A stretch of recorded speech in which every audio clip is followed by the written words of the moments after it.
ಸರಿ, ಇನ್ನು ಒಂದು ಕಿತ ಕೇಳ್ತೀನಿ. ನಾನು ಏನು ಮಾತಾಡಕ್ ಕೊಟ್ಟಿದ್ದೀನಿ ಅಂತ ನಿಮ್ಗೆ ಗೊತ್ತಾಯ್ತಾ?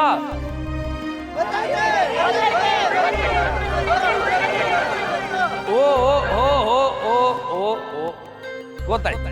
ಅರ್ಧ ಜನರಿಗೆ ಗೊತ್ತೈತೆ, ಅರ್ಧ ಜನರಿಗೆ ಗೊತ್ತಿಲ್ಲ. ಒಂದ್ ಕೆಲಸ ಮಾಡೋಣ, ಗೊತ್ತಿರೋರು ಗೊತ್ತಿಲ್ದಿರೋರು ಹೇಳಿ, ಗೊತ್ತಿಲ್ದಿರೋರು ಗೊತ್ತಿರೋರ ಹತ್ರ ಕೇಳಿ ತಿಳ್ಕೊಳ್ಳಿ. Okay, good night, take care, bye. ಹಿಂಗೆ ಮಾಡಿದ್ರೆ ಸೀರಿಯಸ್ ಸರ್ಗಳು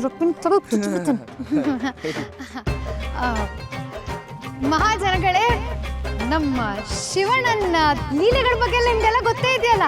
ಚಿಕ್ಕ ವಯಸ್ಸಿನವರು ತುಂಟಾಟ, ಬೆಳಿತಾ ಬೆಳಿತಾ ಹುಡುಗಾಟ, ಬೆಳೆದ ಮೇಲೆ ಹಾರಾಟ, ಈಗ ಬರೀ ಕೂಗಾಟ.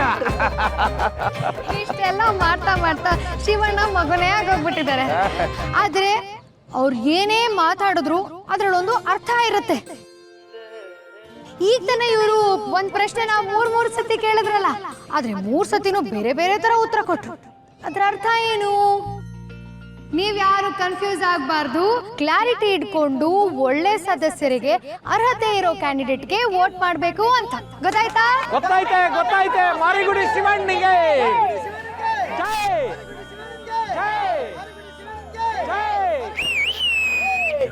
ಪಾರು.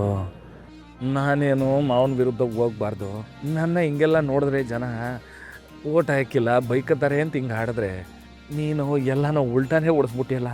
ನೀನು ಸಾಮಾನ್ಯದವಳಂತೂ ಅಲ್ಲ ಪಾರು. ಅದಕ್ಕೆ ಅಣ್ಣ ಇವ್ರನ್ನ ಮಾರಿಗುಡಿ ಹೆಣ್ಣುಲಿ ಅಂತ ಅನ್ನೋದು. ಈ ನಮ್ಮ ಪ್ರೀತಿ ವಿಶ್ವಾಸಕ್ಕೆ ತಾವು ದಯವಿಟ್ಟು ಈ ಚೀಟಿಂಗ್ಸ್ ಮಾತ್ರ ಮಾಡಬೇಡಿ ಕಣಣ್ಣ. ನೀನು ಹೇಳ್ತಿದ್ಯಾ ಅಂತ ಸುಮ್ಕಾಯ್ತೀನಿ ಆಟೆ.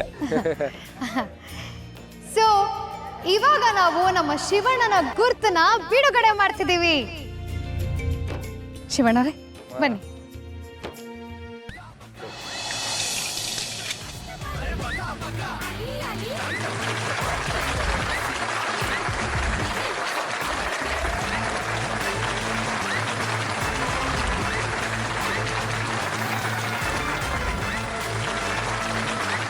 ತಕ್ಕಡಿ ಗುರ್ತಿಗೆ ನಿಮ್ಮ ಮತ. ಮಾರಿಗುಡಿಗೆಲ್ಲ ತುಂಬಾ ಹಿತ.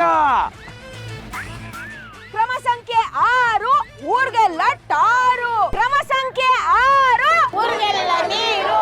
ಜೋರ ಚಪ್ಪಾಳೆ ಬರ್ಲಿ.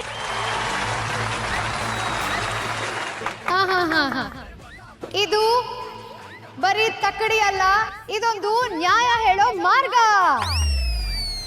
ಪ್ರತಿದಿನ ಅಂಗಡಿಲಿ ಸರಿಯಾದ ಬೆಲೆಗೆ ಸರಿಯಾದ ತೂಕ ಹಾಕಿ ಹಾಕಿ ಅಭ್ಯಾಸ ಇರೋ ನಮ್ ಶಿವಣ್ಣ ಯಾರಿಗೆ ಯಾವ ಸಮಯದಲ್ಲಿ ಯಾವ ತರ ನ್ಯಾಯ ಸಿಗ್ಬೇಕು ಅನ್ನೋದನ್ನ ಅಳೆದು ತೂಗಿ ಒಳ್ಳೇದ್ ಮಾಡ್ತಾರೆ ಅಂತ ಈ ಸಂದರ್ಭದಲ್ಲಿ ಹೇಳೋದಕ್ಕೆ ಇಷ್ಟಪಡ್ತೇನೆ. ಅಯ್ಯೋ, ಜನ ಎಲ್ಲ ನಂಗೆ ಜೈಕಾರ ಆಗ್ತಾರಲ್ಲ. ಮತ್ತು ನಮ್ಮ ಮಾವನ ಕತೆ ಅವ್ರೇನಾದ್ರೂ ಸೋತ್ಕಿದ್ದು ಹೋಗ್ಬಿಟ್ರೆ ನನ್ನ ನಾನೇ ಕ್ಷಮಿಸಕ್ಕಾಗಿಲ್ವಲ್ಲ. ಮತ್ತೊಮ್ಮೆ ಕೇಳ್ತಿದ್ದೀನಿ, ನಿಮ್ಮ ಮತ ಯಾರಿಗೆ? ಮಾರಿಗುಡಿ ಶಿವಣ್ಣಿಗೆ. ನಿಮ್ಮ ಮತ ಯಾರಿಗೆ? ಶಿವಣ್ಣಂಗೆ.